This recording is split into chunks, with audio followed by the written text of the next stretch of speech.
अस्सलामुअलैकुम। हम Oxford reading circle book 3 की एक स्टोरी पढ़ने जा रहे हैं जिसका नाम है दी टर्टल एंड द स्वॉन्स। बहुत मशहूर कहानी है, कल्चरल कहानी है, मुख्तलिफ़ किताबों में छप चुकी है और बहुत से बड़े अपने बच्चों को सुनाते भी हैं। इसमें कुछ लेसन भी लर्न किया है हमने, तो आपकी किताब में मौजूद है, तो शुरू करते हैं समझना। ज़्यादातर आसान अल्फाज हैं, लेकिन मैं चाहता हूँ कि बच्चे जब कोई भी स्टोरी समझने की कोशिश करें, कोई भी चैप्टर समझने की कोशिश करें, कोई भी पोम समझने की कोशिश करें, तो पहले उनको क्या करना चाहिए, डिफ़िकल्ट वर्ड्स के मीनिंग निकाल लेने चाहिए। ठीक है, तो उससे क्या होगा कि आपको फिर मेरी बात समझने में ज़्यादा आसानी होगी। ठीक है, तो let's start. There was once a lake in a rich green valley surrounded by blue hills and forests. एक ज़माना था, एक दफ़ा का ज़िक्र है। एक दफ़ा, एक तो मुख्तलिफ अंदाज से इसको कह सकते हैं। ठीक है, तो वंस का मतलब एक दफ़ा। एक दफ़ा एक झील थी एक रिच ग्रीन वैली में। रिच कहते हैं, वैसे तो आप कहेंगे कि रिच तो अमीर को कहते हैं, यहाँ रिच से मुराद है किसी भी चीज़ की ज़्यादती होना।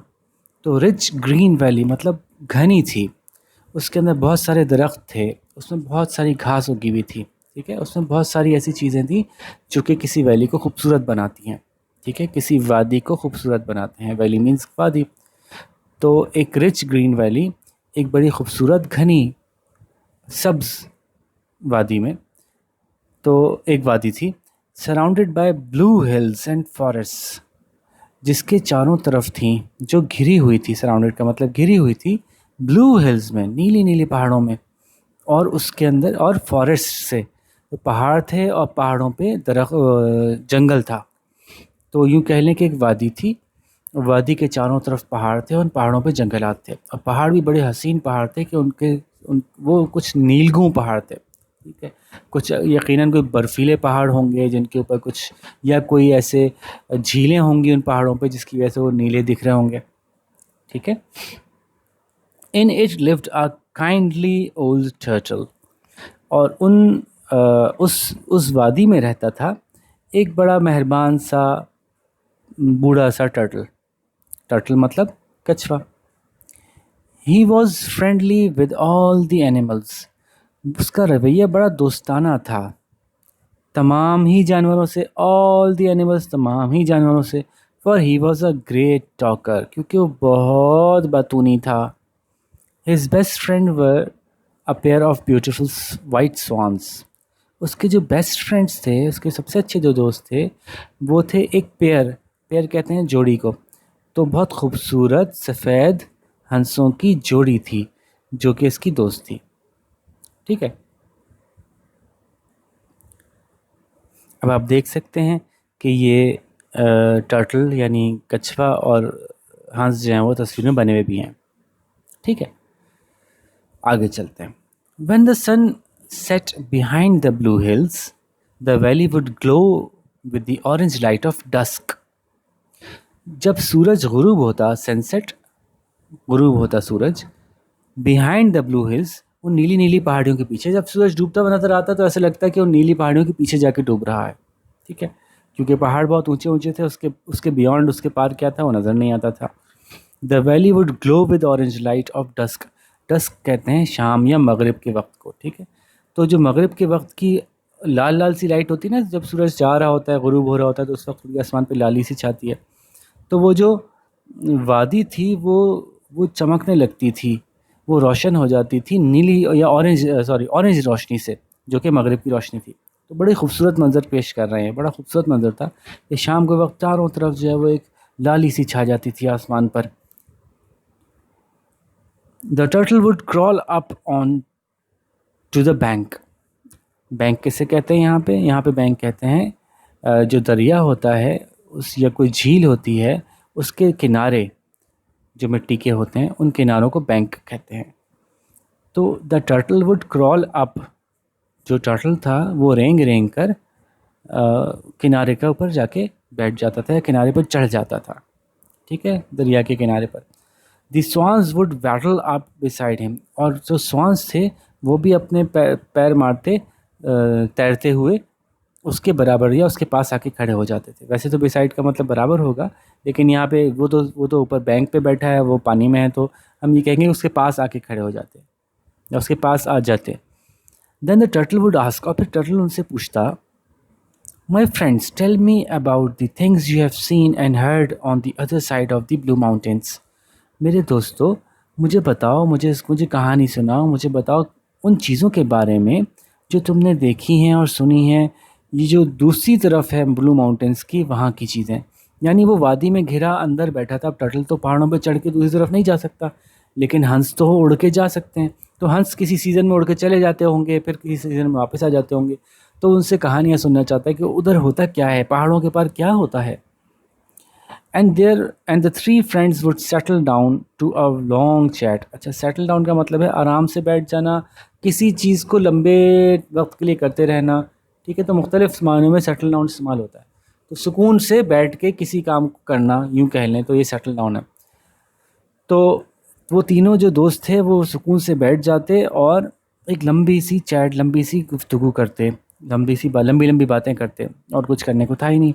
Life went on peacefully in the valley from season two season. एक मौसम से दूसरे मौसम तक उस वादी में ज़िंदगी बड़ी अमन के साथ, बड़े चैन के साथ, बड़े सुकून से गुजर रही थी। What a delightful place it was. कितना ज़बरदस्त खुशगवार जगह थी वो, जहाँ के वो लोग रहते थे। ठीक है, बड़ा ही मज़ा आता था उस जगह पे जहाँ वो रहते थे। Then one year something terrible happened. फिर एक साल कुछ बहुत ही ख़राब, बहुत ही ख़तरनाक, बहुत ही बुरा हुआ। वो क्या हुआ? The rains failed. बारिशें नहीं हुई। फेल का मतलब तो नाकाम हो जाना है, लेकिन रेन्स के साथ जब फेल आएगा तो उसका मतलब है बारिशें उस साल नहीं हुई। होना थी लेकिन हुई नहीं। तो बारिशें नहीं हुई। And the lake began to dry up. और जो जो झील थी, वो झील बरकरार ही बारिशों की वजह से रहती थी कि बारिश बरसती थी या बर्फ़बारी पहाड़ों पर होती थी, उनका पानी पिघलता था, बारिश का पानी आता था और उसकी वजह से झील कायम रहती थी। लेकिन जब बारिश ही ना हुई तो उसकी वजह से झील में पानी आहिस्ता आहिस्ता ड्राई अप, ख़त्म होना शुरू हो गया। खुश्क होना शुरू हो गई लेक, आहिस्ता आहिस्ता छोटी होना शुरू हो गई। The green grass of the valley turned brown. जो सब्ज़ घास थी उस वादी की, वो ब्राउन हो गई। ज़ाहिर है, जब सूख जाती है घास तो आहिस्ता से ब्राउन होना शुरू हो जाती है। The blue hills turned brown. और जो जो नीली नीली जो पहाड़ थे, वो भी उनके अंदर से भी जो है वो मिट्टी दिखने लगी। उनकी बर्फ़ पिघल गई गालिबन, या उनके दरख्त सूख गए, तो उसकी वजह से उसके अंदर की जो मटियालापन था वो नज़र आने लगा और ब्राउन ब्राउन सी दिखने लगी जो पहाड़ियाँ थी। And the earth around the lake became parched. और जो ज़मीन थी उस झील के चारों तरफ, वो भी जो है वो खुश्क और उसमें क्रैक्स पड़ गए। उसको पार्च्ड कहते हैं। जैसे सख्त सर्दियों के मौसम में हमारे होंठ हो जाते हैं ना, जिन पे क्रैक्स पड़ जाते हैं लोगों के होंठों पे, अगर वो वैसलीन ना लगाएं, या स्किन फटने लगती है। तो इस तरह से जब ज़मीन खुश्क हो जाती है, ऐसी ज़मीन जो पहले गीली हो और फिर बाद में खुश्क होना शुरू हो जाए, तो ज़मीन ऊपर से फटी फटी सी हो जाती है, उस पर लाइनें लाइनें पड़ जाती हैं खुश्क खुश्क सी। तो जो ज़मीन थी, जो चारों तरफ ग्राउंड था उस झील के, वो भी खुश्क होके फटने लगा। Soon the lake was the size of a dirty brown पटल। और बहुत ही कुछ ही वक्त गुजरा, यानी जल्द ही ऐसा वक्त आया कि वो जो झील थी वो बन गई एक ब्राउन पडल के जितने साइज़ की, डर्टी ब्राउन पडल के जितने साइज़ की। तो एक जौहड़ कह लें, डर्टी ब्राउन पडल, गंदा सा, मटियाला सा चौहड़। पानी के छोटे छोटे तालाब को जौहड़ कहते हैं। तो छोटा सा तालाब बन के रह गई, यूँ कह लें। ठीक है, तो थोड़े ही अरसे में झील इतनी छोटी हो गई कि बस छोटा सा तालाब सा रह गया, वो भी गंदा सुंदा सा, मटियाला सा। We are leaving in the morning said the swans. हम तो सुबह जा रहे हैं भाई, सॉन्स ने बताया। We are off to the great lake. और हम वो बहुत बड़ी सी एक झील है वहाँ जा रहे हैं। वी आर ऑफ, हम तो निकल पड़ेंगे, हम तो चल पड़ेंगे। तो हम तो जा रहे हैं जी उस बड़ी सी झील में। We are sorry you can't fly, otherwise you could come with us. हमें बड़ा अफसोस है, बड़ा बड़ा उदास है हम इस बात पे कि तुम नहीं उड़ सकते, वरना तुम भी हमारे साथ आ जाते। It's a long, is it a long way of. क्या वो बहुत दूर है? वे ऑफ मतलब कहीं दूर, तो लॉन्ग वे ऑफ बहुत दूर है। आज से टर्टल ने पूछा उस, तो अच्छा जी आगे चलते हैं पहले। तो कछुए ने पूछा क्या वो बहुत दूर है? उन्होंने जवाब दिया, यस सेड द स्वॉन्स, हंसों ने जवाब दिया, हाँ हाँ बहुत दूर है। It will take us days to get there flying swiftly, अगर हम स्विफ्टली यानी तेज तेज भी उड़ें तो कई दिन लग जाएंगे वहाँ पहुँचने में हमको। It will take us days, वो हमें वहाँ पहुँचने में कई दिन लग जाएंगे अगर हम तेज तेज भी उड़ें flying swiftly, said the swans, swans ने जवाब दिया। Well cried the turtle, I should say good bye then forever, I won't be here when you return. फिर क्या किया जा सकता है, टर्टल ने रोती आवाज़ में कहा, हमें जो है अब खुदाफिज कहना होगा हमेशा के लिए, क्योंकि अब मैं नहीं रहूँगा यहाँ पे जब तुम वापस आओगे। क्यों, ज़ाहिर है जब पूरा खुश्क हो जाएगा तो कैसे रहेगा। वो उन्होंने भी यही पूछा। Where will you go asked the swan, तुम कहाँ जाओगे, कहाँ होगे तुम अगर तुम हमें नहीं मिलोगे तो क्या होगा तुम्हारा। नो वेयर, कहीं भी नहीं। I shall die of thirst, मैं तो प्यास से ही मर जाऊँगा। राइट हियर, यहीं यहीं इसी जगह पे, ज़ाहिर है पानी ख़त्म हो जाएगा, कहीं जा तो मैं सकता नहीं हूँ, तो मैं प्यास से मर जाऊँगा। तो स्वॉन्स वर सैड, स्वॉन्स को बड़ा अफसोस हुआ। They wanted to help the turtle but he could not fly, उनका बड़ा दिल चाहता था, बड़ा वो चाह रहे थे कि वो मदद करें टर्टल की, लेकिन वो तो उड़ ही नहीं सकता था। The turtle sad, perhaps you could carry मी, क्या ऐसा हो सकता है शायद कि तुम मुझे अब उठा के ले जाओ, मतलब कैरी मी, मुझे उठा लो, मुझे अपने साथ उड़ा लो, मैं किसी तरह से तुम्हारे साथ चल लूँ, मुझे उठा के ले जाओ। शायद, क्या ऐसा हो सकता है। नॉट पॉसिबल, ऐसा मुमकिन नहीं। सेड द फर्स्ट सॉन, पहले सॉन ने कहा, पहले हंस ने कहा। You are far too heavy said the other, दूसरे ने कहा तुम काफ़ी भारी हो भाई। Even if one of us could lift you you would fall off, अगर हम में से कोई तुम्हें उठा भी लेता, उठा भी सकता होता, लिफ्ट का मतलब उठाना, यू वुड फॉल ऑफ, तुम तो गिर जाओगे फिर। सेड द फर्स्ट सॉन, पहले सॉन ने कहा। कैसे, तुम अपनी कमर पे ला देंगे, हम पर पड़ाएंगे, तुम गिर जाओगे। I have strong jaws said the worried turtle, I can hold on tight, मेरे जबड़े बड़े मजबूत हैं। जो घबराए हुए टर्टल ने कहा, वो घबरा रहा था ना, चले जाएंगे मेरे वाहिद दोस्त हैं, वो चले जाएंगे तो मैं तो मर जाऊंगा यहाँ अकेला। I can hold on tight, मैं काफ़ी मजबूती से चीज़ें पकड़ सकता हूँ। तो तुम क्या पकड़ोगे, अब उन्होंने सोचा होगा क्या पकड़ लेगा भाई, हमारे पर पकड़ेगा, हमारी गर्दन पकड़ेगा, क्या पकड़ेगा ये इतनी मजबूती से पकड़ने का जो कह रहा है।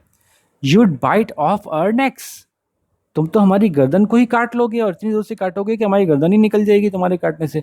बाइट ऑफ का मतलब काट के निकाल देना, तुम तो काट के हमारी गर्दन ही उड़ा दोगे, निकाल दोगे।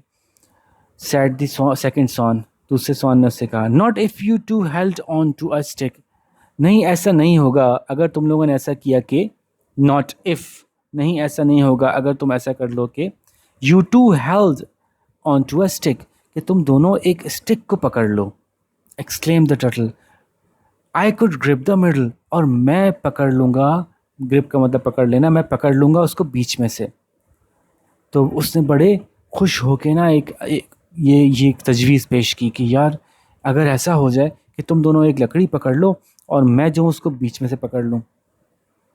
बड़ी उसने एक्साइटमेंट में कहा, there is no harm in trying, try करने में तो कोई नुकसान नहीं है, हार्म का मतलब नुकसान, कोशिश करने में तो कोई नुकसान नहीं, कोशिश करके देख लेते हैं, सेड द सॉन्स ने कहा। The friend went in search of a stiff stick, सख्त सी कड़क सी लकड़ी की तलाश में वो दोस्त निकले। एंड फाउंड वन, और एक मिल ही गई उनको। The swans took hold of either and, swans ने दोनों तरफ से, जो उसके एंड कहते हैं दोनों आखिरी कोने, दोनों कोनों से स्वान्स ने उठा ली, पकड़ ली वो रस्सी, वो either end of the stick, दोनों कोनों, स्टिक के दोनों कोनों से स्वान्स ने लकड़ी पकड़ी। And the turtle locked his jaws on the middle, और लॉकिंग हिज जॉज का मतलब अपने जबड़ों से, अपने दांतों से कस के पकड़ के भींच लिया बिल्कुल कि छुटे ना। लॉकिंग हिज जॉज मतलब कस के पकड़ लेना, जैसे कभी कुत्ता किसी को काट लेता है ना और फिर छोड़ नहीं रहा होता, तो कहते हैं the dog has locked his jaws, कुत्ते ने अपने जबड़े जो है ना वो कस के बंद कर लिए हैं, वो छोड़ नहीं रहा। So the turtle locked his jaws on the middle, बीच में से उस कछुए ने जो है वो उसको कस के पकड़ लिया। The swans flapped their wings and rose up into the air, उन हंसों ने अपने पर फड़फड़ाए और हवा में बुलंद होना शुरू हो गए। फ्लैप्ड फड़फड़ाए, रोज अप बुलंद होना शुरू हो गए, in the air, into the air, हवा में। It works thought the turtle to himself, hanging on for dear life, dear life प्यारी ज़िंदगी, कीमती ज़िंदगी, अपनी ज़िंदगी बचाने के लिए लटका हुआ था वो। तो उसने सोचा, थॉट दी टर्टल, टर्टल ने सोचा कि अरे ये तो काम कर गया, ये तो काम कर गया। अपने आप से, अपने आप में सोचा, hanging on for dear life, और अपनी ज़िंदगी बचाने के लिए वो कस के लटका हुआ था। द सॉन्स केम डाउन अगेन, तो वो सॉन्स वापस नीचे आ गए। उठा के देखा, तजुर्बा किया था, तजुर्बा कामयाब हो गया, वो नीचे आ गए। And the three friends all looked please with themselves, तो वो तीनों दोस्त फिर जो हैं वो बहुत ही खुश दिखने लगे अपने आप से, जो उन्होंने कारनामा अंजाम दिया था। It works, cried the turtle, turtle फिर चिल्लाया कि अरे ये तो काम कर गया। What a clever old turtle I am, मैं कितना ज़हीन चालाक टर्टल हूँ, अरे वाह। तो but the first swan warned, लेकिन पहले सॉन ने उसको तंबीह की, उसको समझाया। We must all keep silent when we are up in the air, हम सबको चुप रहना होगा भाई, ये लाजिम है। वी मस्ट, हमें ज़रूर ये करना पड़ेगा कि हम लोग चुप रहें जब हम हवा में हों, जब उड़ रहे हों। वट एवर फॉर, ऐसा क्यों भाई, ऐसा क्यों करेंगे हम, said the turtle excitedly, turtle ने बड़ी एक्साइटेड होके पूछा। Well you know how you like to talk, तुम्हें पता है ना तुमको कितने बातें करने का शौक है। Replied, replied the first swan, पहले सॉन ने जवाब दिया। If you open your mouth you will go crashing down to earth, अगर तुमने अपना मुंह खोल लिया तो तुम तो ज़मीन पे जाके गिर पड़ोगे ज़ोर से। क्रैशिंग डाउन मतलब गिरोगे, और ऐसे ज़मीन पे ऐसे गिरोगे कि गिर के तुम्हारे टुकड़े टुकड़े हो जाएंगे। Remember warned the second swan, दूसरे सॉन ने उसको याद दिलाया, याद रखना, we can fly but you can't, देखो हम तो उड़ सकते हैं, लेकिन ये बात याद रखना कि तुम नहीं उड़ सकते, तो ये ना हो कि तुम छोड़ दो लकड़ी को बीच में से। ऑल राइट, ठीक है, सेड द टर्टल, टर्टल ने कहा। आई डू टॉक अलॉट, मैं पता है मुझे बहुत बातें करता हूँ, मैं बहुत बातें करता हूँ। आई डू टॉक अलॉट, हाँ मैं करता हूँ बहुत बातें। But I shall remember to keep quiet, मुझे याद रहेगा कि मुझे चुप रहना है। And you two will have to be quiet too, और तुम दोनों को भी चुप रहना पड़ेगा, क्योंकि ज़ाहिर है उन्होंने भी तो अपने मुंह में पकड़ी हुई है ना लकड़ी, वो भी तो लकड़ी को अपने मुंह में पकड़ के उड़ रहे होंगे। दैट्स सेटल्ड देन, तो फिर ठीक है, ये बात तय हुई। जब हम ये कहते हैं ना दैट्स सेटल्ड, तो उसका मतलब होता है कि ठीक है ये बात तय हो गई। That's settled then, said the second swan, दूसरे सॉन ने कहा। We shall leave at dawn for the great lake, तो हम निकलेंगे सुबह सुबह फजर के वक्त, डॉन कहते हैं फजर के वक्त को, उस बड़ी सी झील की तरफ। Now let's get some rest for we have a long way to go, चलो अब कुछ आराम करते हैं क्योंकि हमें बहुत लंबा रास्ता का तय करना है आगे। Early the next day when the valley was aglow with the light of the rising sun, अगले दिन जल्दी जल्दी यानी सुबह के वक्त, बहुत जल्दी के वक्त, सुबह जल्दी। व्हेन द वैली वाज अग्लो, जबकि वादी जगमगा रही थी, चमक रही थी। With the light of the rising sun, सुबह फजर के वक्त जब सूरज तुलू होता है उस वक्त की रोशनी से पूरी वादी जो है वो चमक उठी थी। The swans and the turtle took off, निकल पड़े अपने सफ़र को। सॉन्स और टर्टल, हंस और कछवा अपने सफ़र को निकल पड़े। Up and up they went, ऊपर ही ऊपर जाते गए। And over the peaks of the ones blue mountains, और वो उन पहाड़ों के ऊपर से गुजर गए जो एक ज़माने में कभी नीले हुआ करते थे। वंस ब्लू, किसी ज़माने में नीले होते थे। The swans gripped the stick tightly, swans ने भी वो लकड़ी बड़ी मजबूती से पकड़ी हुई थी, ग्रिप पकड़ा होना। The turtle hung from the middle, और कछुआ लटका हुआ था बीच में से। His jaws locked into it, उसके जबड़े कस के उसको पकड़े हुए थे, मजबूती से बंद हुए हुए थे। The swans flew for many miles, वो जो हंस से वो कई मील तक उड़ते रहे। They passed over villages and towns, और वो गुजरे छोटे छोटे शहरों से और बस्तियों से और गाँवों में से, देहात पे से। They could see people working in the fields, वो देख सकते थे लोग खेतों में काम कर रहे हैं। The turtle were most interested, the turtle was most interested, turtle को बड़ा ही दिलचस्पी हो रही थी चीन देखने में। उसने पहली दफ़ा देखी थी, और ख़ासतौर पर हवा में से पहली तो बिल्कुल ही पहली दफ़ा देखी होंगी। He had never seen a human before, उसने तो कभी इंसान भी पहले नहीं देखा था। He wanted to shout out, उसका दिल चाहता था कि चीख के पुकार के बोले hello, and ask what they were doing, और पूछे कि तुम लोग क्या कर रहे हो ये। He had so many questions to ask, उसका बड़ा दिल चाहता था, उसके पास बहुत से सवाल थे कि वो पूछना चाहता था। बट ही वुड रिमेंबर, लेकिन उसको याद रहता था एट द लास्ट मोमेंट, बिल्कुल आखिरी लम्हे में उसको याद आता था। वो सवाल करने वाला ही होता था कि उसको याद आता था that he should not open his mouth, कि वो अपना मुंह ना खोले, उसको अपना मुंह नहीं खोलना, उसको अपना मुंह नहीं खोलना, उसको अपना मुंह नहीं खोलना। एट मिड डे, तकरीबन दोपहर के वक्त, the swans and the turtles the swans and the turtle were passing over a small town। वो जो हंस और जो कछुआ था वो किसी एक छोटे से कस्बे से गुजर रहे थे। A small boy noticed them. एक छोटे बच्चे ने उनको नोटिस किया, उसने देखा कि ये क्या हो रहा है। ठीक है। Look up there, he shouted, अरे ऊपर देखो। टू हिज फ्रेंड, उसने चिल्ला के अपने दोस्तों से कहा, there are two swans carrying a turtle on a stick. अरे वो देखो, दो हंस एक कछुए को एक लकड़ी पे उड़ा के ले जा रहे हैं। हाउ क्लेवर, कितने चालाक हैं। And how strong they are, और कितने मजबूत हैं, कितने ताकतवर हैं। The three friends look down and said nothing and flew on. उन तीनों दोस्तों ने नीचे देखा लेकिन कुछ कहा नहीं और उड़ते गए, आगे उड़ते रहे, आगे अपना सफ़र जारी रखा। अच्छा जी, अब देखें क्या होता है, क्या होता है। Soon they came to a small town। जल्द ही वो एक छोटे से कस्बे, एक और कस्बे पे पहुंचे। Once again the people below noticed the strange sight। sight नज़ारा, strange अजीब। एक दफ़ा फिर जो नीचे लोग थे उन्होंने नोटिस किया, उन्होंने देखा कि ये क्या अजीब ही नज़ारा नज़र आ रहा है। Look up there, shouted a woman। ऊपर देखो, वहाँ देखो ऊपर, एक औरत चिल्लाई। Whatever is that? आखिर वो है क्या चीज़? Excited a man, exclaimed a man। एक आदमी ने चिल्ला के कहा, two clever swans are carrying a turtle on a stick। अरे बड़े चालाक दो हंस जो हैं वो उड़ाकर ले जा रहे हैं एक कछुए को एक स्टिक के जरिए से। एक्सप्लेन्ड अ वुमन, उस औरत ने समझाया। सो दे आर, अरे हाँ वाकई वो ये कर रहे हैं। सैड द मैन, उस आदमी ने कहा। वॉट क्लेवर बर्ड्स, कितनी चालाक परिंदे हैं, कितने समझदार परिंदे हैं। द टर्टल बिकेम क्रॉस, यहाँ क्रॉस का मतलब है गुस्सा हो जाना। टर्टल को बड़ा गुस्सा आया उस कछुए को। स्टूपिड पीपल, ही थॉट, बड़े बेवकूफ़ लोग हैं, उसने सोचा। I am the clever one, मैं हूँ जो चालाक है। It was my idea to hold on to this stick. ये तो मेरा ख्याल था कि ये करना होगा कि इस स्टिक को मैं पकड़ के रखूँ। The swans are just doing what they always do. swans तो सिर्फ वही कर रहे हैं जो वो हमेशा करते आए हैं, फ्लाइंग। वो तो सिर्फ उड़ ही रहे हैं, आइडिया तो मेरा था, उन्होंने ऐसी क्या खास काम कर लिया। अजीब लोग हैं, बिला वजह swans की तारीफ़ें कर रहे हैं। The turtle forgot what he was. वो कछुआ भूल गया कि वो क्या था, कौन था, अपनी औकात भूल गया। है ना, हमारे आज भी कहते हैं ना, आज तक ये जुमला कहा जाता है कि भाई इंसान को अपनी औकात में रहना चाहिए। ये याद रखना चाहिए कि वो असल में है कौन। ज़्यादा शीखी नहीं बिगाड़नी चाहिए, ज़्यादा गुरूर में नहीं आना चाहिए। What he was suppose to be doing, the turtle forgot, turtle भूल गया था।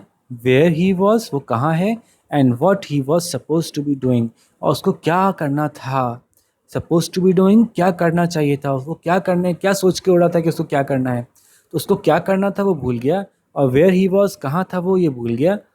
ही फॉरगॉट द ग्रेट लेक, वो भूल गया कि एक बड़ी सी झील है जहाँ पे उसको जाना है।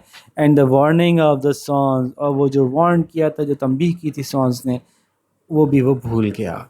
ही opened his mouth and shouted, उसने अपना मुंह खोला और चिल्ला के बोला, silly people, this was my idea. ये तो मेरा आइडिया था। लो भैया, फिर क्या हुआ वो आप देख ही सकते हैं कि वो अब तो नहीं ऊंचाई से नीचे गिरेगा तो कहाँ बचेगा। तो यहाँ जो है वो कहानी आगे बढ़ती है। But he never finish the sentence, लेकिन उसको अपना जुमला पूरा ना कर पाया। For he fell down down down to the ground, क्योंकि वो नीचे नीचे नीचे नीचे ज़मीन पे आ गिरा। अलास, अलास इंग्लिश में कहते हैं जब किसी चीज़ के बारे में अफसोस करना होता है तो कहते हैं आय हाय हाय क्या बताएं, तो उसमें अलास कहते हैं। Alas, that was the end of the turtle, वहाँ वो कछुआ ख़त्म हो गया, मर गया मतलब। But the swans flew on to the great lake, लेकिन वो जो हंस थे वो उड़ते रहे और पहुंच गए उस बड़ी सी झील तक। Where there was plenty of water for them, जहाँ उनके लिए बहुत सा पानी था, प्लेंटी बहुत सा। तो इसका मोरल इन्होंने बताया है, इस कहानी से सीखा हमने ये सबक ये दिया, keep your mind on the job in hand. अपना जो काम तुम्हारे पास है उस काम पे ज़्यादा ध्यान दो, इधर उधर की बातों में अपना दिमाग ना लड़ाओ। और हम ये भी समझ सकते हैं इस कहानी से कि हमें जो है वो गुरूर नहीं करना चाहिए, हमें शेखी नहीं भगानी चाहिए। ठीक है, हमें हम्बल रहना चाहिए, याद रखना चाहिए कि हम कौन हैं। अच्छा जी, तो इसकी एक्सरसाइज देख लेते हैं। Question 1, in what ways was the valley a good place. अब इसका जवाब आप अच्छा लंबा लिख सकते हैं। द वैली, अच्छा जैसे मैं हमेशा कहता हूँ, जवाब जो है वो रेफरेंस टू द क्वेश्चन होना चाहिए भाई। The valley was a good place as it was very green and lush and was surrounded by beautiful mountains and had a very big lake। तो इस तरह के कुछ जुमले आप बताएं जो उसकी खूबसूरती के बारे में बात कर रहे हैं, और ये पहले लिखे हुए हैं, आप चैप्टर में देख सकते हैं। What did the turtle get? Why did the turtle get cross when he heard what the people said? The turtle. Why did the turtle get cross? ठीक है, जब आप जवाब लिखेंगे तो आप इस did की वजह से इस get को past tense में करेंगे, तो ये get से क्या हो जाएगा, got। The turtle got cross when he heard the people what people said because। और फिर यहाँ से अपना जवाब बताएंगे, क्यों भाई, क्यों क्रॉस हो गया था वो, क्यों गुस्सा हो गया था, क्यों गुस्सा आ गया था। Because everyone was saying that the swans were the clever ones, and he thought that no one was talking about him, and that made him cross। He thought that it was his original idea, the original idea was his, it was his idea that they should carry him like that। Why were people praising swans, why were not they praising him। अच्छा, ये सारा praise का मामला है ना, मेरी तारीफें क्यों नहीं हो रही थी भाई। तो इसको अपने अल्फाज में लिखिएगा, थोड़ा बेहतर करके, मैंने बहुत सारे आइडियाज़ दे दिए इस बात में आपको। In your opinion what bad habit of the turtle led to his downfall. आपके ख्याल से वो कौन सी बुरी आदत थी टर्टल ने जो कि उसको नीचे ले गई, उसको गिरा दिया, जिसकी वजह से उसने। तो कुछ बच्चे लिखेंगे इन माई ओपिनियन, जवाब देखें again reference to the question कैसे होगा। In my opinion the bad habit of the turtle that led to his downfall was that he was very talkative and he couldn't resist talking. कुछ बच्चे ये कहेंगे कि वो बहुत बातूनी था, अपनी बातों पे कंट्रोल नहीं कर पाया। कुछ बच्चे कहेंगे that the turtle wanted to be praised and couldn't help talking, trying to tell people that it was actually his idea। ये जवाब भी ठीक हो जाएगा, ठीक है। तो आप अपने हिसाब से जवाब लिखिएगा। क्वेश्चन नंबर 4 है, the turtle wanted all the credit, narrate an incident when somebody else was praised for something you did, how did it make you feel। अब ये तो पूरा जवाब आप ही लिखेंगे, अब देखते हैं आप कितना अच्छा लिख सकते हैं। क्या कह रहे हैं, टर्टल तो सारा का सारा क्रेडिट खुद चाहता था कि मुझे क्रेडिट मिले। यहाँ क्रेडिट का मतलब है मुझे उसकी प्रेज़ मिले, मुझे बोला जाए कि आपको, आपका है सारा काम, असल काम तो आपने किया था। अब नरेट मतलब लिखिए, बताइए एक ऐसा वाक़या, एक ऐसा मौका जबकि किसी और को प्रेज़ मिल गई हो, किसी और को तारीफ़ मिल गई हो किसी ऐसी चीज़ के लिए जो आपने की थी, और इससे आपको कैसे महसूस हुआ था। अब ये पूरा आपने बताना है कि once I did something, for example मैंने एक दफ़ा ऐसा किया था, फिर यूँ किया था, फिर ऐसा हुआ था, और बड़ा इंपॉर्टेंट काम था, बड़ा अच्छा काम था, लेकिन जब सब लोग आए तो वो समझे कि वो काम उसने किया है और सब उसकी तारीफ़ें करने लगे। फिर आपको कैसा महसूस हुआ, आपने ये भी बताना है, लेकिन ये सब कुछ आपने अपने अल्फाज में बताना है। इसलिए मैं ज़्यादा हेल्प नहीं कर रहा यहाँ पर, सवाल समझा दिए, जवाब पूरा मुझे आपसे चाहिए। Do you think the swans should have stopped to try to help the turtle. क्या आपका ख्याल है कि स्वॉन्स को रुकना चाहिए था वहाँ पे टर्टल की मदद करने के लिए। Give a reason to support your answer, अपने सवाल, अपने जवाब का ना कोई रीज़न भी दें कि क्यों आप ये ऐसा समझते हैं। तो अगर आप कहें कि हाँ जी, yes we think, yes I think that the swans should have stopped to try to help the turtle because, second जवाब again reference to the question बनेगा, because he was their friend and they could have saved him if they would have dived in the air and could have tried to catch him again। इस तरह का अगर आप लिखना चाहें, और अगर आप कहें no I don't think that the swans should have stopped and tried to help the turtle because he was so heavy and falling so quickly to the ground, and even if they wanted to help him they couldn't have, so they kept on moving। तो दोनों जवाब सही हैं, जो भी आपको अच्छा लगे। तो काफ़ी सारी हेल्प कर दी मैंने इन जवाबों में आपकी। नॉर्मली मैं इतनी हेल्प नहीं करता हूँ, चाहता हूँ कि बच्चे खुद से जवाब बनाएं, फिर जब वो गलत सलत जैसे भी जवाब बना के लाएं फिर हम उनको इम्प्रूव करें, ताकि हमें पता तो चले कि आपको कितना समझ में आया है। ठीक है भाई, तो बहरहाल देखिए इसके जवाब पूरे कीजिए, फिर भी कोई बात समझ में ना आए तो ज़रूर मुझसे पूछ लीजिएगा, मैं आपको बता दूँगा इंशाल्लाह। ठीक है, ओके, अल्लाह हाफ़िज़।